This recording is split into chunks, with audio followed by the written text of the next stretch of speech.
और जिह्वा पर बैठकर हम जो बोलते हैं वो पूर्ण होता है ना, हमको मालूम ना आपको।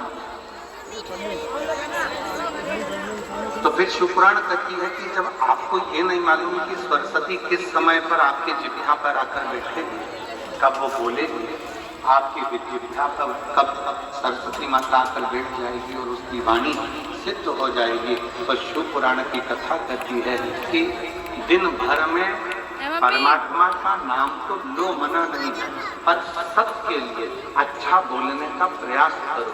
हो सकता है आपके बोलने से किसी का घर अच्छा हो, किसी का परिवार